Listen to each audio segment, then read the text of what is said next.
Hello welcome back. Sir टीएनडी के अंदर जो आज मैं टॉपिक देखने वाला हूँ, सॉरी टीएनडी नहीं, स्विच गियर प्रोटेक्शन। टीएनडी तो हमारा 4th सेमेस्टर में था। Okay, switch gear and protection के अंदर जो आज मैं टॉपिक देखूंगा, फॉल्ट के टाइप्स। ओके, हमने फॉल्ट के बारे में देख लिया पूरा इंट्रोडक्शन, उसके कॉज क्या थे और फॉल्ट के कुछ टाइप्स हमने देखा, जिसमें open circuit fault, short circuit fault भी हमने देखा, और इसमें सिमेट्रिकल अनसिमेट्रिकल के बारे में अब चर्चा होगी, जिसमें बहुत सारे टाइप्स थे। ओके, सो चलिए सर सेशन को स्टार्ट करता हूं। आई होप मेरी आवाज आप तक पहुंच रही होगी। चलिए सर, फॉल्ट को हमने डिफाइन किया था लास्ट टाइम। फॉल्ट को जब मैंने डिफाइन किया था, मैं आपसे बात करूं तो फॉल्ट को जब मैंने डिफाइन किया था तो ओपन सर्किट फॉल्ट और शॉर्ट सर्किट फॉल्ट को आपको बता दिखा था। ओके, उसके बाद हमने बोला ओपन सर्किट फॉल्ट में इन तीनों फॉल्ट के बारे में भी आपको डिस्कस ऑलरेडी कर लिया। नाउ शॉर्ट सर्किट फॉल्ट में, यानी जब दो वायर शॉर्ट कर जाए या तीनों फेज शॉर्ट कर जाए या एक फेज ग्राउंड से शॉर्ट हो जाए, सो ऐसे फॉल्ट में दो तरीके हैं, एक सिमेट्रिकल फॉल्ट, एक होता है अनसिमेट्रिकल फॉल्ट। सिमेट्रिकल फॉल्ट में फॉल्ट जो होता है वो 3 फेज फॉल्ट होता है, और दूसरा जो होता है सर 3 फेज ग्राउंड फॉल्ट होता है। ओके, और जो अनसिमेट्रिकल फॉल्ट होते हैं ये होता है LG fault, double L fault, double L G fault and double L fault. Okay, double L fault, wait a second, double line fault. Okay, so अब मैं सर इनके बारे में बारी बारी चर्चा करूं कि शॉर्ट सर्किट टेस्ट में LG fault, double L, LG, triple LG जब फॉल्ट था तो उसमें क्यों बांटे गए सिमेट्रिकल और क्यों बांटे गए एसिमेट्रिकल या अनसिमेट्रिकल। चलिए, उससे पहले सर एक छोटी सी जानकारी मैं आप लोगों को दे दूं कि ओपन सर्किट जो ओपन फॉल्ट होता है, यानी शॉर्ट सर्किट फॉल्ट और ओपन सर्किट फॉल्ट जो होते हैं ये मोस्टली कहां पे होते हैं, ट्रांसमिशन लाइन में। ओपन सर्किट फॉल्ट और शॉर्ट सर्किट फॉल्ट जो मोस्टली होते हैं सर वो ट्रांसमिशन लाइन में होते हैं। ट्रांसमिशन लाइन में ओपन सर्किट मतलब दो वायर टूट गया, एक वायर टूट गया। ओके, सो और या फिर दो वायर आपस में जुड़ गए, या फिर तीनों वायर आपस में जुड़ गए, या फिर दो वायर जुड़ के नीचे कहीं ग्राउंडिंग में टावर से टकरा गया। सो ऐसे फॉल्ट जो होते हैं ये हमेशा ट्रांसमिशन लाइन में होते हैं। लेकिन कुछ जो सिमेट्रिकल अनसिमेट्रिकल फॉल्ट होते हैं, the symmetrical and unsymmetrical fault mainly occurs at the terminal of generator. मतलब जनरेटर जो ट्रांसमिशन लाइन में क्या है सर, देखिएगा एक जनरेटिंग स्टेशन है, देन क्या है सर, कौन सा पार्ट है, ट्रांसमिशन, देन यूटिलाइजेशन। ओके, सो जेनरेशन के पास जो सबसे ज्यादा फॉल्ट होता है वो कहलाता है सिमेट्रिकल और एंड अनसिमेट्रिकल, ये जेनरेशन के पास। ट्रांसमिशन के पास जो फॉल्ट होता है सर ओपन सर्किट फॉल्ट होता है और शॉर्ट सर्किट फॉल्ट होता है। ओपन सर्किट फॉल्ट और शॉर्ट सर्किट फॉल्ट होता है। ओके, यही मतलब होता है इस वर्ड का कहने का। मतलब open circuit fault, short circuit fault transmission line में देखने को मिलेगा, और सर जो जनरेटर टर्मिनल जहां पे जनरेटिंग स्टेशन होगा वहां पे आपको कौन सा फॉल्ट देखने को मिलेगा, सिमेट्रिकल और अनसिमेट्रिकल। सिमेट्रिकल अनसिमेट्रिकल फॉल्ट में कौन सा दिखेगा आपको, LG fault, double L fault, ये सारे फॉल्ट। ओके, अब सर मैं एक बात कर रहा था, सिमेट्रिकल फॉल्ट किसको कहते हैं और अनसिमेट्रिकल फॉल्ट किसको कहते हैं, थोड़ा इसको समझ लीजिए एक बार। सिमेट्रिकल और अनसिमेट्रिकल, सिमेट्रिकल फॉल्ट और दूसरा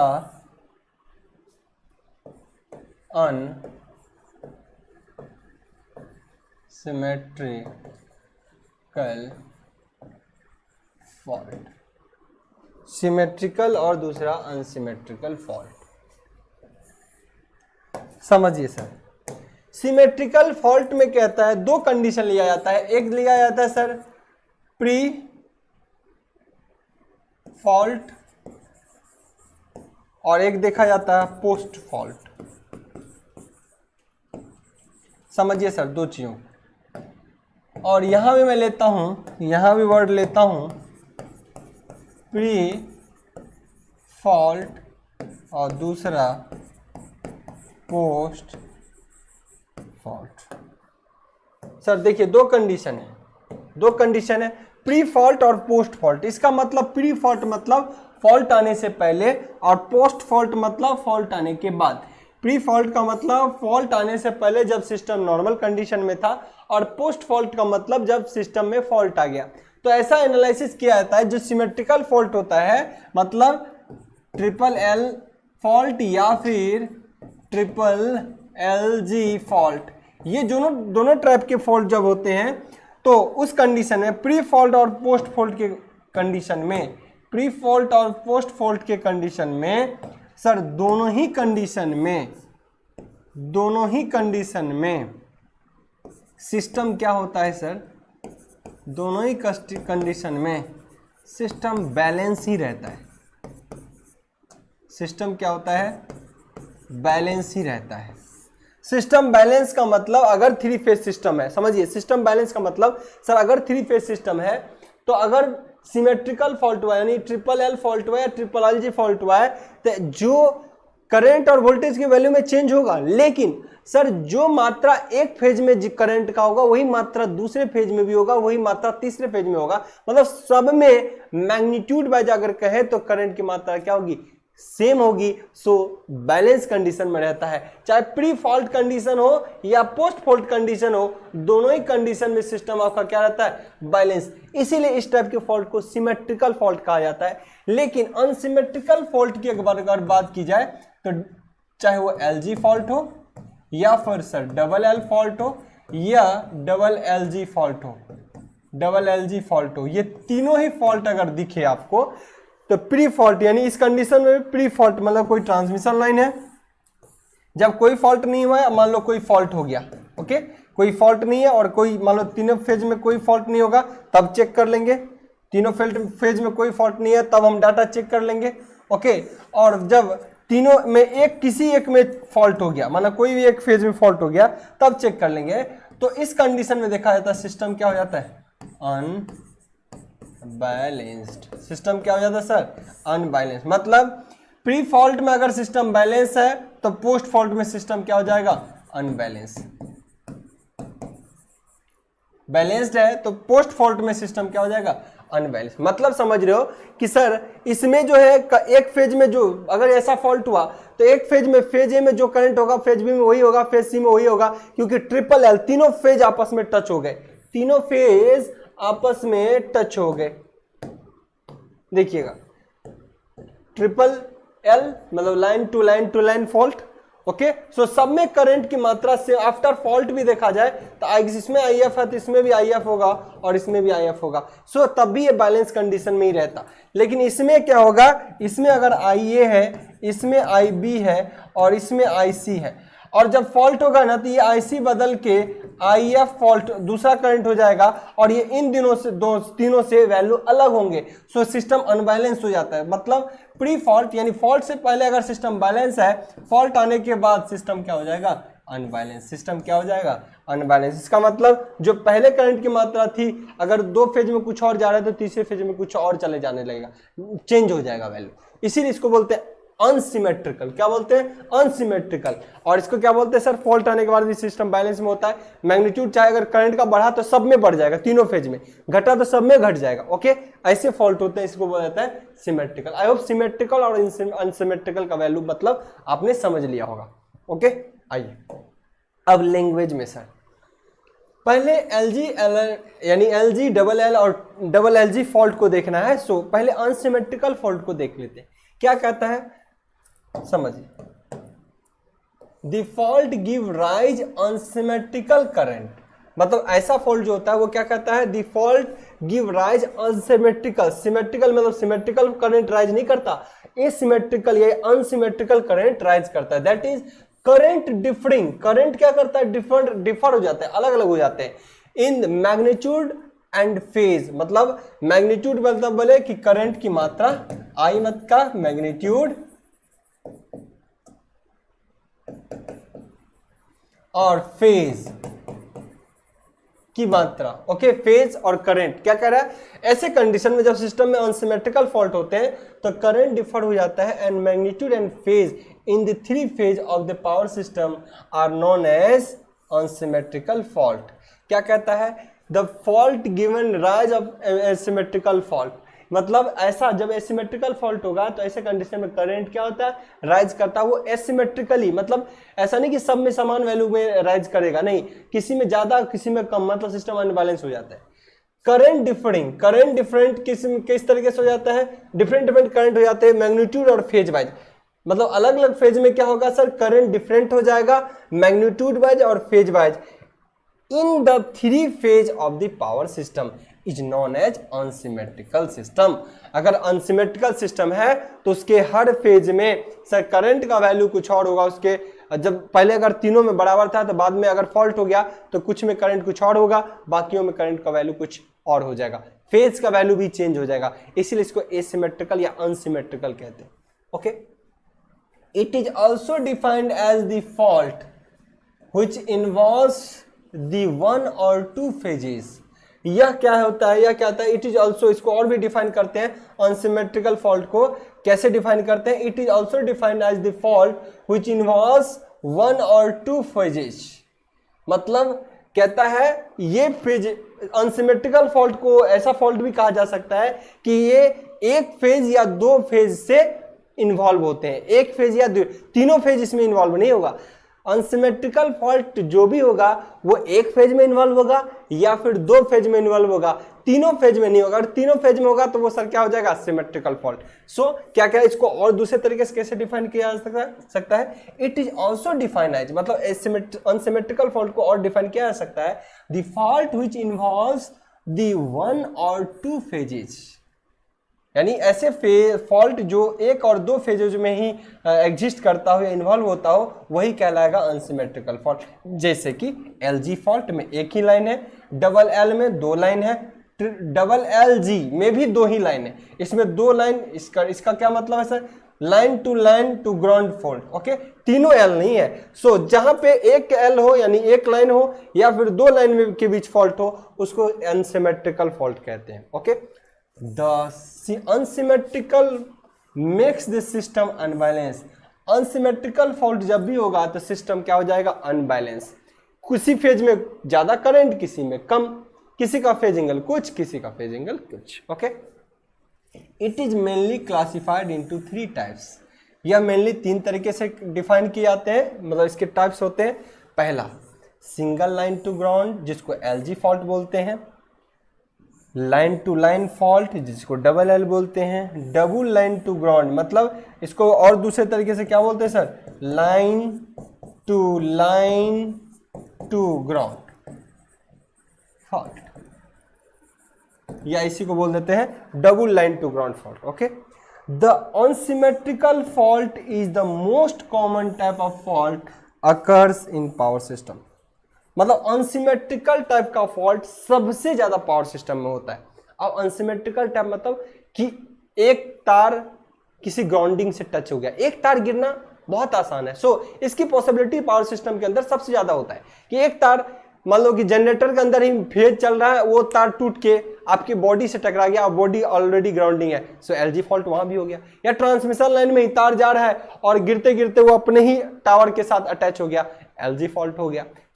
एलजी फॉल्ट पावर सिस्टम में सबसे ज्यादा देखने को मिलता है, कहे तो 70 से 80% फॉल्ट। उसके बाद पॉसिबिलिटी होती है दो तार आपस में टकरा सकता है, दो तार या टूटा आपस में जुड़ गया, ओके, या फिर दो तार आपस में टकराने की पॉसिबिलिटी उसके बाद सबसे ज्यादा होती है एलजी फॉल्ट के बाद। इसकी भी पॉसिबिलिटी लगभग 20 से 25% होती है। अब तीनों फेज आपस में टकराए इसकी पॉसिबिलिटी और कम होती है, 10% से भी कम। ओके, ये तो आप जेन्युइन समझ भी सकते हो, प्रैक्टिकली डेली लाइफ में इस चीज को समझ सकते हो। ओके, तो चलिए just introduction point of view के लिए हमने एक एक पॉइंट को ले लिया, हालांकि अपने को सिमेट्रिकल फॉल्ट कैलकुलेशन के बारे में समझना पड़ेगा। Single line to line, okay, मतलब यहां पे क्या है? Single line to line ground, single line to ground, यहां पे पहला ही करना है ना।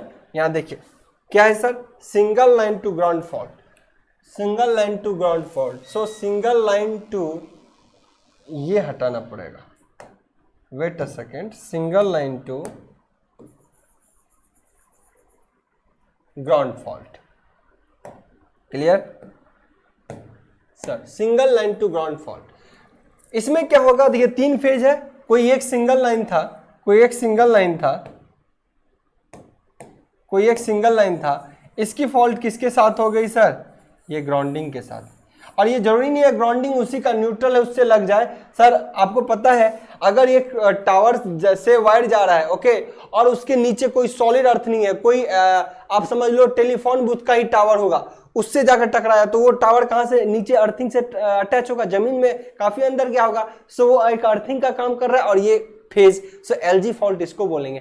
कोई तार जमीन पे सूखे अर्थ पे कहीं गिर जाए बालू मिट्टी पे, उसको एलजी फॉल्ट नहीं बोलेंगे। वो ग्राउंड पे तो गिर चुका है पर एलजी फॉल्ट नहीं बोलेंगे क्योंकि सॉलिड अर्थिंग नहीं है वो। ओके, उसको आप ये कह सकते हो दो तार टूट गया आपस में, ओपन फॉल्ट हो गया वो। ओके, सो इस चीज का ख्याल रहे। सो एल एक मेन लाइन हो गया और ये ग्राउंड हो गए। यहां से जब टकराएगा तो ऐसे फॉल्ट कौन सा फॉल्ट कहलाएगा सर? LG fault. कौन सा फॉल्ट कहलाएगा? LG fault. इसकी पॉसिबिलिटी सबसे ज्यादा होती है, यहाँ आप देखिए वैल्यू भी दिया हुआ है 70 से 80% लगभग। इसकी परसेंटेज कितनी हो जाए? 70 से 80%, मतलब 80% चांस है कि एलजी फॉल्ट ज्यादातर होगा। दो फेज की टकराने की पॉसिबिलिटी कम होती है, तीनों की उससे भी कम। मतलब एक फेज अपने न्यूट्रल से टकराएगा, इसकी पॉसिबिलिटी सबसे ज्यादा होती है। ओके, तो क्या बोल रहा है? The single line to ground fault occurs when once conductor falls to the ground और contact the neutral conductors. Ground में किसी सॉलिड अर्थिंग के साथ या फिर न्यूट्रल कंडक्टर्स के साथ अटैच हो जाए तो ऐसे कंडीशन को बोलेंगे एलजी फॉल्ट। इसकी मात्रा जो होती है 70 to 80% of the fault in the power system, जो 70 से 80% जो पावर सिस्टम के अंदर फॉल्ट होता है वो कौन सा? Single line to ground fault ही होता है। ओके, आई होप चीजें को समझ चुके होंगे आप लोग। चलिए सर इसको नोट डाउन कर लेंगे, इसको नोट डाउन कर लेंगे आप लोग, पॉज करके नोट डाउन करेंगे। चलिए दूसरा फॉल्ट है sir line to line fault. दूसरा फॉल्ट है sir line to line fault. Okay, मतलब दो लाइन के बीच फॉल्ट हो जाना, एक लाइन और दूसरा लाइन आपस में कोलाइड कर गया, उसको फॉल्ट के रूप में इस तरीके से कुछ दिखा दिया गया। ये फॉल्ट, यहाँ कुछ फॉल्ट, ऐसा नहीं है कि यहाँ कुछ लोड लगा है, नहीं सर, ये फॉल्ट के प्लेस को रिप्रेजेंट कर दिया गया बस कि दो बार आपस में टच हो गया। वो ऐसा भी दिखाया जा सकता है कि 3 बार कोई जा रहा है, एक बार ऐसे चला गया, एक बार ऐसे चला गया, इसको भी बोलेंगे। एक ये भी लाइन था, ये भी लाइन था, ये लाइन था, ये भी डबल एल फॉल्ट हो गया, डबल एल फॉल्ट हो गया, इसको भी बोलेंगे। ओके, सो ये चीज को आपको समझना पड़ेगा, लाइन टू लाइन फॉल्ट। सो ये जो होते हैं सर कितने परसेंट होते हैं? 15 से 20% होते हैं। अमोन कितने परसेंट होते हैं सर? 15 से 20%। इस टाइप का फॉल्ट देखा जाता है। मतलब a line to line fault occurs when the two conductors are short circuited. जब दो कंडक्टर आपस में शॉर्ट सर्किट हो जाए तो इसको लाइन टू लाइन बोलेंगे। The major cause of this type of fault is the heavy wind. Sir बहुत ज्यादा हैवी विंड, ऑब्वियसली मैं बोल ही रहा हूं, जब बहुत ज्यादा विंड, वेदर क्लाइमेट चेंज होगा, मतलब वेदर कंडीशन में मान लो आंधी तूफान आ गया तो दो बार आपस में टकराने की पॉसिबिलिटी सबसे ज्यादा होती है। हैवी विंड के कारण ऐसा सबसे ज्यादा होने के चांस होंगे। सो इसके कारण क्या होता है सर? आपको L two L fault, the heavy wind swinging the lines. Heavy wind के कारण क्या होता है? स्विंग करता है, ऐसे ऐसे मूवमेंट आ जाता है। Line the conductor which many touch together and hence cause the short circuit. The percentage of such type of fault is 15 से 20% होने की चांस होती है। मतलब एलजी से कम ही चांस होती है इसकी कि बहुत आंधी तूफान आएगा तभी ऐसा चांस होगा कि दो तार आपस में सट जाए। नॉर्मल कंडीशन में तो कोई एक टूट जाएगा, यही होगा ना, पर दोनों सट जाएंगे ये नहीं हो सकता। चलिए sir next point third, double L two ground fault. Double L two fault, in double L line to ground fault the two lines comes in contact with each other along with the ground। मतलब दो line तो आपस में touch हुआ ही है, दो line तो आपस में टच हुआ ही है और वो जाके ग्राउंडिंग से टच हो गया है। सो डबल एल, दो लाइन और एक ग्राउंड, ऐसा कंडीशन और कम होगा, ऐसा कंडीशन सर और कम होगा। सो इसको क्या बोलते हैं सर? जब दो लाइन आपस में तो टकरा ही गया हो, मतलब कि ऐसा भी समझो कि ये दो लाइन था, आंधी तूफान आया तो ये दोनों आपस में एक जगह टकराए, ओके, और ये गिरा और ये जाके गिरा किसी ग्राउंड के पास, किसी ग्राउंड मतलब अर्थिंग के पास, या फिर कोई टावर होगा गड़ा हुआ, लोहा ही गड़ा होगा और उससे जाके टकरा गया। कोई लोहा ग्राउंड अर्थिंग में मतलब जमीन में धंसा होगा उससे जाकर टकरा गया तभी एलजी फॉल्ट होगा। सर दो तार सिर्फ जमीन सूखे जमीन पे जाके गिर जाए तो डबल एलजी फॉल्ट नहीं होगा। डबल एल हो सकता पर जी नहीं हो सकता, क्योंकि उसको सॉलिड अर्थिंग चाहिए। इस चीज का ख्याल रहे। बहुत बच्चे समझते हैं कि तार अगर जमीन पे गिर गया तो एलजी फॉल्ट हो गया, ऐसा नहीं है। ओके, सो इसकी पॉसिबिलिटी कितनी होती है सर? 10% ऐसा चांस है कि दो तार आपस में टकरा भी जाए और किसी सॉलिड ग्राउंडिंग के साथ टच हो जाए। इसको बोलते हैं सर, इसको क्या बोलते हैं sir? Double line to ground fault. यहां फिर मिस्टेक है सर, थोड़ा सा इस मिस्टेक को करेक्ट कर लिया जाए। यहां पे इसको बोलेंगे sir double line to ground fault. Double line to ground fault. Okay, I hope चीजें क्लियर होंगी आप लोग। Now, another thought is symmetrical fault।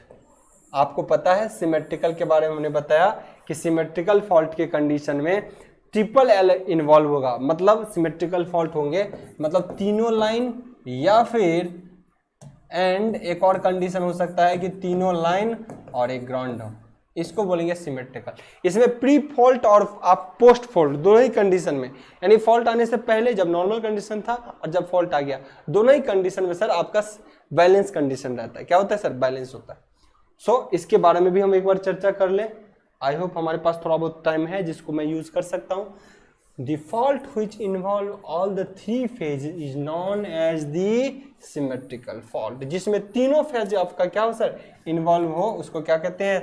उसको क्या कहते हैं? सिमेट्रिकल। और जिसमें एक या दो फेज ही इन्वॉल्व हो उसको क्या बोलते हैं? Unsymmetrical. Okay, such type of fault remains balanced even after the fault. इस टाइप के जो फॉल्ट होते हैं वो फॉल्ट के बाद भी, यानी नॉर्मल घटना होने के बाद जब फॉल्ट हो जाए उसके बाद भी ऐसे क्या होते हैं? बैलेंस होते हैं। क्या होते हैं? Balance even after the fault.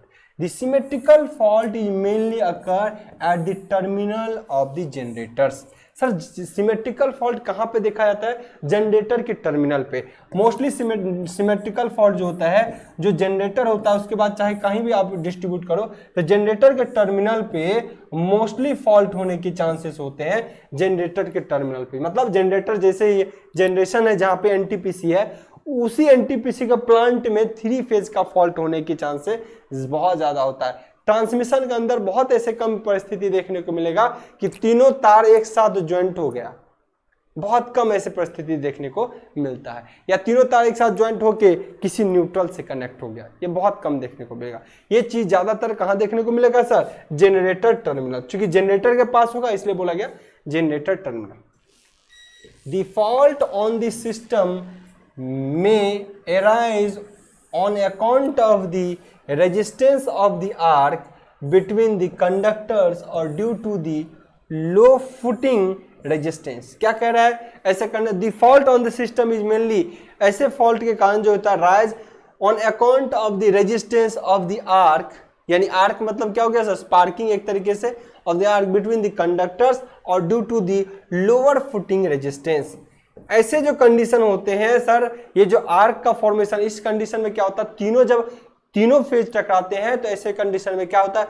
Arc का फॉर्मेशन होता है। और ऐसे कंडीशन में सबसे ज्यादा आर्क प्रोड्यूस होने का ये भी रीजन होता है क्योंकि अभी वायर ज्यादा दूर तक गया नहीं। ट्रांसमिशन में बहुत दूर तक वायर चला जाए तो उस तार में रेजिस्टेंस होता है, तो रेजिस्टेंस होता है, स्पार्किंग की चांसेस कम होती है। लेकिन जब कोई कंडक्टर नियर बाय यही फॉल्ट होता हो तो आप सोचो हेवी वोल्टेज में अभी रेजिस्टेंस बहुत कम मात्रा में है, सो सॉलिड कंडक्टर मिला तो हेवी स्पार्क होगा। यहां आर्क का फॉर्मेशन होने की चांसेस क्या होती है सर? बहुत ज्यादा होती है। और ऐसे कंडीशन में रेजिस्टेंस का वैल्यू इसके कंडक्टर का क्या होता है? कम होता है। जो जनरेटर टर्मिनल पे है अभी अभी निकला ही था तार, वही अगर फॉल्ट हो जाए तो बताइए रेजिस्टेंस ज्यादा होगा तार का? नहीं, क्योंकि बहुत दूर पे 500 किलोमीटर जाएंगे आगे वहां फॉल्ट होता है तो 500 किलोमीटर में रेजिस्टेंस बहुत ज्यादा होता है, वो करंट की वैल्यू को अपोज करता है ना, फॉल्ट के करंट को वैल्यू को रोकने का काम करता है क्योंकि उसके सीरीज में रेजिस्टेंस लगा होता है, मतलब कंडक्टर का सेल्फ रेजिस्टेंस होता है। लेकिन बहुत नजदीक फॉल्ट अगर होता है तो ऐसे कंडीशन में आर्क का प्रोडक्शन सर बहुत ज्यादा होता है और सर्किट में रेजिस्टेंस कम होता है, इसीलिए आर्क का वैल्यू या करंट का मैग्नीट्यूड बहुत ज्यादा रह जाता है यहाँ पे जनरेटर टर्मिनल पे। Okay, the symmetrical fault is subcategorized into line to line fault और 3 phase to line to ground, मतलब line triple L G fault, triple L fault, ये तो 2 तरीके का होता ही है, आपको मैं बताया ही, या फिर ट्रिपल एल जी फॉल्ट। 2 तरीके के फॉल्ट होते हैं, सिमेट्रिकल वाला भी। ओके, अब आइए सर इसमें भी देखिए, लाइन टू लाइन फॉल्ट, मतलब एक लाइन है, दूसरा लाइन है, तीनों आपस में टकरा गया हो, ऐसा समझो कि 3 लाइन जा रहे थे प्री फॉल्ट, नॉर्मल कंडीशन में ऐसा था, लेकिन जब फॉल्ट हुआ तो कहीं ना कहीं ये आपस में ही टकरा गए, तो इसको क्या बोलेंगे सर, ट्रिपल एल फॉल्ट। इसकी संभावना बहुत कम होती है ट्रांसमिशन लाइन के अंदर, ये जनरेटिंग टर्मिनल पे ज्यादा होने के चांसेस होते हैं। ओके, और ट्रिपल एल फॉल्ट ये कहलाएगा ट्रिपल एल फॉल्ट। ओके, तो इस कंडीशन में क्या करूं सर, इसके ग्राउंडिंग को हटा देता हूं, यहां पे इस टाइप के शेप जो आपको दिख गए, ये आपस में ही कनेक्ट रहेगा, ये आपस में ही कनेक्ट रहेगा। ओके, तीनों फेज आपस में ही कनेक्ट हो जाएंगे। सर ट्रिपल एल या ट्रिपल एल जी लगभग एक ही फॉल्ट होता है, जी से कोई फर्क नहीं पड़ता। चलिए मैं बात कर लूं, such type of fault are balance, ऐसे फॉल्ट क्या कहलाते हैं सर, बैलेंस। ऑब्वियसली ये सिमेट्रिकल फॉल्ट है इसलिए बैलेंस कहलाते हैं। That is the system remains symmetrical even after the fault, fault होने के बाद भी सिस्टम क्या होता है सर, सिमेट्रिकल होता है। The triple L fault occur rarely, ऐसे फॉल्ट क्या होते हैं, बहुत कम होते हैं पावर सिस्टम के अंदर, but it is the most severe type of fault which involves the large current, severe होना चाहिए, यहाँ पे क्या है, सीवियर। सर इस टाइप के फॉल्ट जो होते हैं सीवियर होते हैं, क्या सीवियर होते हैं, मतलब समझिएगा, but it is the most severe type of fault which involves the large current, इसमें लार्ज करंट इन्वॉल्व होता है। क्यों सर, क्योंकि बोला मैं कि ऐसे फॉल्ट जो होते हैं हमेशा क्या होते हैं, नियर जनरेटर टर्मिनल होते हैं। कहां पे, जनरेटर टर्मिनल पे, और कंडक्टर अभी जनरेटर से निकला ही था सॉलिड कंडक्टर, कि वही फॉल्ट अगर हो गया तो यहाँ रेजिस्टेंस कम हो जाएगा। सीवियर इसलिए बोला जाता है कि कोई जनरेटिंग स्टेशन से अभी आपने 3 फेज को निकाला ही था, ओके, और यहीं पे कोई फॉल्ट हो गया, सपोज दैट यहीं पे कोई फॉल्ट हो गया, ऐसे फॉल्ट अगर हो जाते हैं तो इस वायर का रेजिस्टेंस अभी बहुत कम था, सो रेजिस्टेंस सिस्टम का क्या था, बहुत कम, सो ऐसे कंडीशन में सीवियर वैल्यू ऑफ करंट बहुत ज्यादा हो जाता है, सो इसलिए ये फॉल्ट बहुत सीवियर कहलाते हैं। यही ट्रांसमिशन लाइन में यहाँ से 200 किलोमीटर की दूरी पे जाए तो उस तार का अपना रेजिस्टेंस होगा बहुत ज्यादा, सो ऐसे कंडीशन में जब रेजिस्टेंस बहुत ज्यादा होगा सो करंट का वैल्यू कुछ ना कुछ डिके करेगा, घटेगा। सो ऐसे इसको क्या बोलते हैं, सीवियर। वही तो मैं क्या कर रहा हूँ, सेवर क्या लिख दिया गया यहाँ पे, सीवियर है ना, severe type of fault which involve the large current. This large current is used to determining the rating of circuit breaker, और यही जो कितना करंट बहुत ज्यादा होगा और उस तरीके से वहां पे सर्किट ब्रेकर, अगर करंट का वैल्यू बहुत ज्यादा होगा तो आपको सर्किट ब्रेकर और रिले के वैल्यू को भी उतना ही रेटिंग, उतना ही हाई रखना पड़ेगा ताकि वो उसको बियर कर पाए, उस वैल्यू को भी सेंस कर पाए और वो आपको डिलीवर करे कि भाई आप सर्किट ब्रेकर ओपन हो जाओ। ओके, सो यहाँ पे आपको हेवी रेटिंग का सर्किट ब्रेकर एप्लीकेशन में लाना पड़ेगा। क्लियर, आई होप क्लियर होना चाहिए सर। स्क्रीनशॉट आप लोग ले लीजिए। यहाँ पे 3 लाइन टू ग्राउंड, इसको हटा दिया हूं, यहाँ पे 3 लाइन टू ग्राउंड लिखा दिया था, या शायद इसके इमेजेस पिक्चर गलती से आ गए यहाँ पे। ओके, ये जो फॉल्ट है सर, ये कैसा फॉल्ट है, ट्रिपल एल फॉल्ट है। ये फॉल्ट कैसा है सर, ट्रिपल एल फॉल्ट है।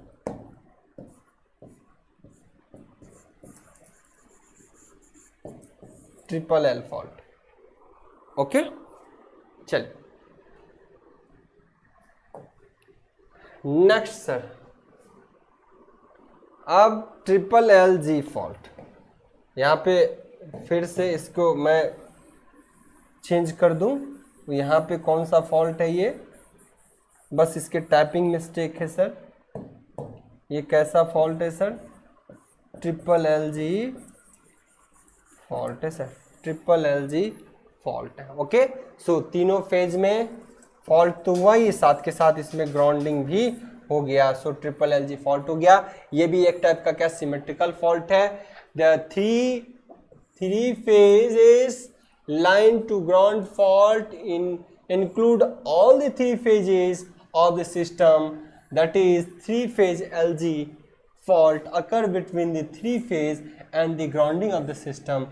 The probability occurrence of such type of fault is nearby 2 to 3%। ऐसा बहुत कम चांस है कि तीनों फेज भी आपस में टकरा जाए और वो जाके किसी ग्राउंड से टकराए। सर ये बहुत, तीन फेज आपस में टकराए तो ये थोड़ी पॉसिबिलिटी भी है, लेकिन तीनों टकरा के ग्राउंड ढूंढ के कहीं पर चले जाए वहां पे ये बड़ा मुश्किल टफ काम है। सो ऐसे चांस हो सकते हैं कि तीनों फेज टकराए, मतलब कि तीनों फेज टकराए और ग्राउंडिंग से हो जाए। ये जनरेटिंग टर्मिनल पे ही पॉसिबल है कि तीनों फेज अभी निकला ही था, वो टच हो गया आपस से, और जो सेफ्टी के लिए किसी डिवाइस को ग्राउंडिंग हमने किया होगा उससे जाके टच से हो जाए। सो ऐसे चांसेस हो सकते हैं, पर इसकी पॉसिबिलिटी 2 से 3% ही है।